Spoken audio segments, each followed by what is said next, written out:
আসসালামু আলাইকুম প্রিয় অষ্টম শ্রেণীর শিক্ষার্থীরা, আশা করি তোমরা সবাই ভালো আছো। আজকের পর্বে আমরা অনুশীলন 2.1 এর 14 এবং 15 এই দুটি অঙ্ক সমাধান করা শিখব। তোমরা হোয়াইট বোর্ডে দেখতে পাচ্ছ 14 নম্বর অঙ্কটি। এখানে বলা আছে যে বার্ষিক 10% মুনাফায় 3000 টাকা এবং 8% মুনাফায় 2000 টাকা বিনিয়োগ করলে মোট মূলধনের উপর গড়ে শতকরা কত টাকা হারে মুনাফা পাওয়া যাবে। তো এই অঙ্কটি খুবই গুরুত্বপূর্ণ, তোমরা একটু মনোযোগ সহকারে দেখো। ইনশাল্লাহ সহজ নিয়মে তোমাদের সামনে উপস্থাপন করার চেষ্টা করবো ইনশাল্লাহ। তো এখানে প্রথমে আমরা দেখবো হচ্ছে 10% মুনাফায় 3000 টাকা কত আসে। এখানে কিন্তু সময় আমাদের 1 বছর, এখানে কোথাও কিন্তু কোনো সময় উল্লেখ নেই। তো এখানে বার্ষিক যেহেতু বলছে, তাহলে আমরা এখানে কি বলবো, যেহেতু এখানে কি বার্ষিক, তাহলে এখানে আমরা এটাই সময়টাকে 1 বছর ধরে নেব। আর অন্য কোনো জায়গায় কিন্তু দেখবে এই অঙ্কে কোনো নির্দিষ্ট করে আর কোনো সময় কিন্তু ওখানে উল্লেখ করা নাই। তো এখানে কিন্তু আমরা এখানে 1 বছর সময়টাকে ধরবো। তো এখন আমরা যেটা করব যে 3000 টাকা 10% মুনাফা কত হয়, আমরা ফার্স্টে এটাকে বের করব। তাহলে এখানে লিখবো প্রথম ক্ষেত্রে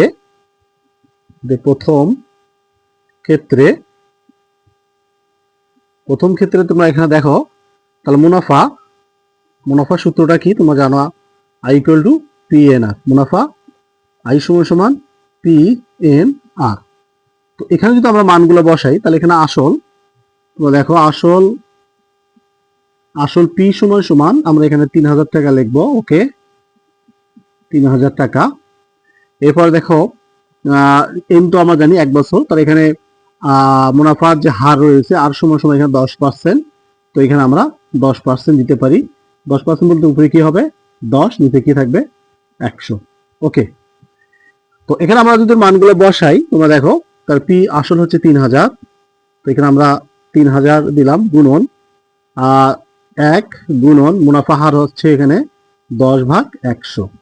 ওকে, তাহলে আমরা এই শূন্য ক্যান্সেল করলাম, এই শূন্য ক্যান্সেল করলাম। তাহলে এখানে কি থাকে, যদি আমরা এখানে 10-এর সাথে 30 গুণন করি, তাহলে এখানে হবে কত 300 টাকা।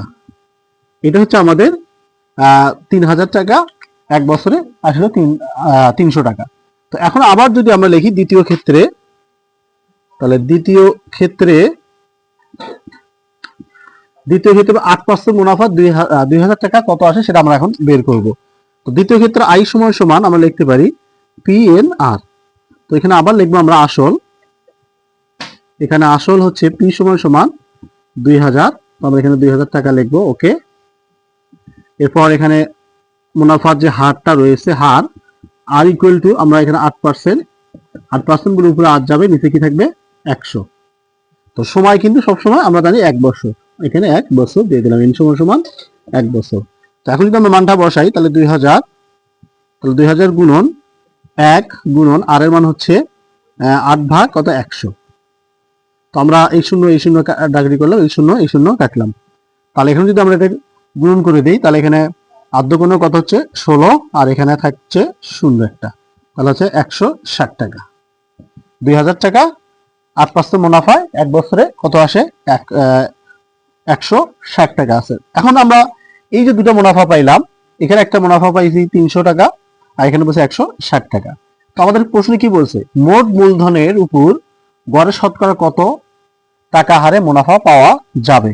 তাহলে এখানে মোট মূলধনটা কত হবে, মোট মূলধন আমরা লিখতে পারি এখানে মোট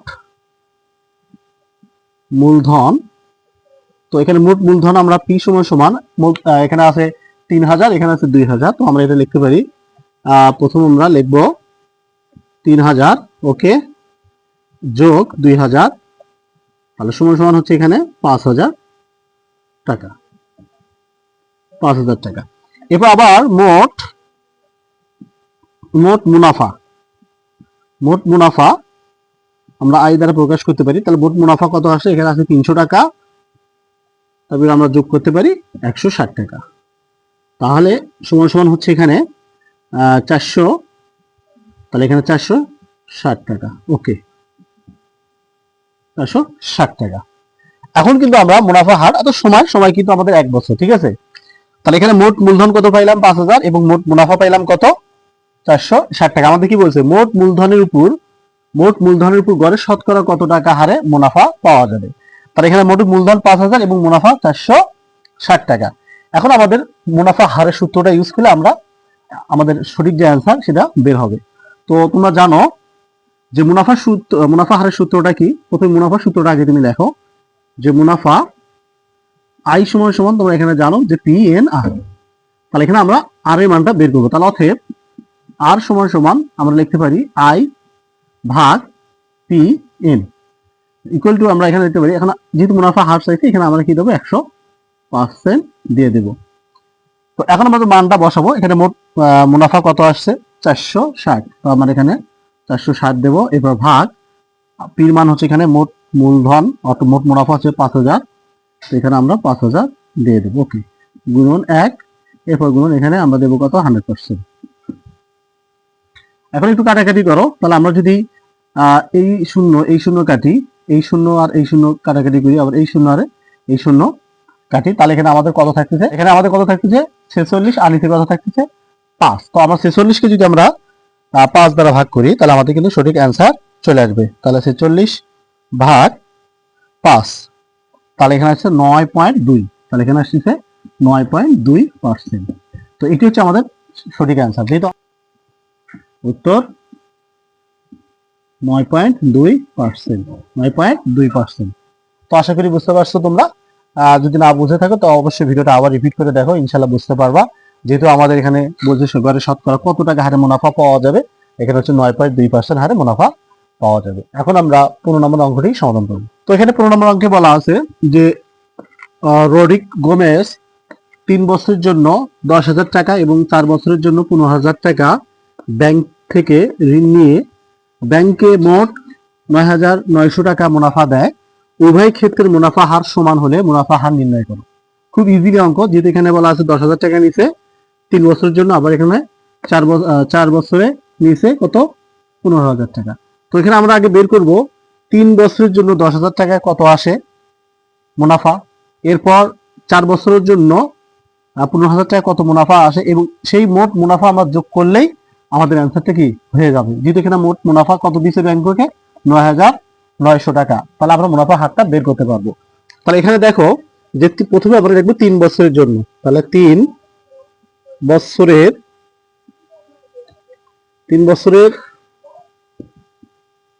জন্য দেখো এখানে 3 বছরের জন্য মুনাফা কত হচ্ছে পারে, মুনাফার যে সূত্রটা আমরা লিখবো আই সমান পি এন আর। তো এখানে একটা জিনিস খেয়াল করো, এই যেখানে পি সমান কত আসল হচ্ছে এখানে আমরা লিখলাম 10,000, তো এখানে আমরা 10,000 টাকা নিয়ে নিলাম। ওকে, তো এরপর দেখো সময়, এখানে আমাদের সময় আছে এন সমান 3 বছর। ওকে, তাহলে এখানে মুনাফা হার কিন্তু আমাদেরকে বের করতে হবে। তাহলে এখন যদি আমরা মানগুলা বসাই, তাহলে এখানে দেখো 10,000, ঠিক আছে 10,000, এরপর গুণন 3 গুণন এই যে মুনাফা হার আর, তাহলে এটা যদি আমরা 10,000 গুণন করি তাহলে হবে এখানে 30,000 টাকা। যেহেতু ওখানে উপরেতে আমাদের লেখায় আছে, তোমরা একটু লক্ষ্য করো যে রবি সাহেব 3 বছরের জন্য 10,000 টাকা ব্যাংকে টাকা, তাহলে এখানে 10,003 লিখবো। আবার 4 বছরের জন্য মুনাফা কত আসে লিখি, যে 4 বছরের জন্য মুনাফা, তাহলে আই ইকুয়াল টু আমরা লিখতে পারি পি এন আর। আবার আমরা লিখতে পারি এখানে আসল পি সমান কত আছে 15,000, আমরা এখানে 15,000 টাকা দিয়ে দিলাম। ওকে, এরপর এখানে সময় এন সমান এখানে 4 বছর, এখানে আমরা 4 বছর দিয়ে দিলাম।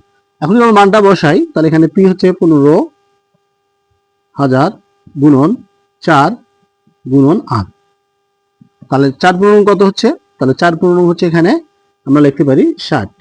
তাহলে এখানে আছে আমরা এখানে 3টা শূন্য, এখানে 3টা শূন্য আছে, তাহলে মোট 4টা শূন্য হবে, তাহলে এখানে হচ্ছে 60,000 টাকা।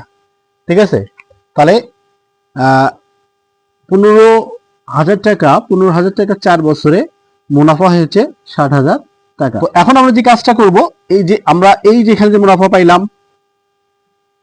30,000 টাকা, আর এখানে কত হাজার 60,000 টাকা, তাহলে এখন আমরা প্রশ্ন মতে লিখতে পারি।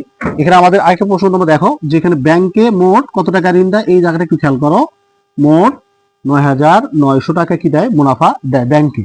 তাহলে এখানে আমরা প্রশ্ন মতে লিখতে পারি যে প্রশ্ন মতে, তাহলে এখানে আমরা প্রথমে লিখবো 30,000, তাহলে 30,000 আর যোগ 60,000 আর ইকুয়াল টু এখানে মোট ব্যাংকের ব্যয় 9,900 টাকা। ঠিক আছে, 9,900 টাকা। তাহলে এটা যদি আমরা এখন যোগ করে দেই, তো এখন আমরা কি করব, এই যে 30,000 আর 60,000 আমরা কি করব, যোগ করব।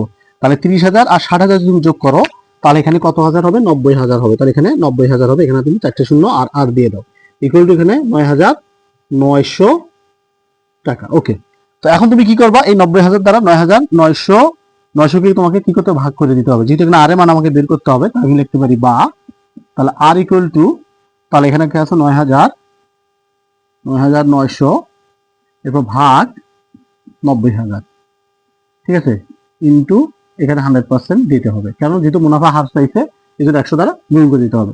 এখন তুমি এই শূন্য কাটো, এই শূন্য আর এই শূন্য কাটো, আর এখানে একটা শূন্য, এখানে শূন্য কাটো, সবগুলো শূন্য দিয়ে কাটাকাটি যায়, তাহলে কি থাকে 99, আর এখানে থাকে নিচে থাকে কত 9। তুমি এখন যদি 99 কে 9 দ্বারা ভাগ করো, তাহলে হবে কত 11, অ্যান্সার হবে আমাদের কত 11%। তো আশা করি বুঝতে পারছো, এখানে যেহেতু বলছে উভয় ক্ষেত্রে মুনাফা হার সমান হলে মুনাফা হার নির্ণয় করো, তাহলে আমাদের এখানে মুনাফা হার হবে হচ্ছে 11%। খুব ইজিলি অঙ্ক, কোনো কঠিন কিছু না, জাস্ট একবার দেখো, আরেকবার তোমার অঙ্কটি তোমার যদি মনোযোগ সহকারে অঙ্কটি তোমার খাতায় করতে পারো, তো আশা করি এই অঙ্কটি তোমাদের জন্য আর কোনো সমস্যা হবে না। যদি ভিডিওটা ভালো লাগে অবশ্যই চ্যানেলকে সাবস্ক্রাইব করে দাও, আর যারা ফেসবুক পেজে বা আইডিতে আমার ভিডিও দেখতেছো অবশ্যই ভিডিওটি ব্যাপক হারে তোমরা শেয়ার করে দাও। তো আজকে এই পর্যন্ত, আল্লাহ হাফেজ।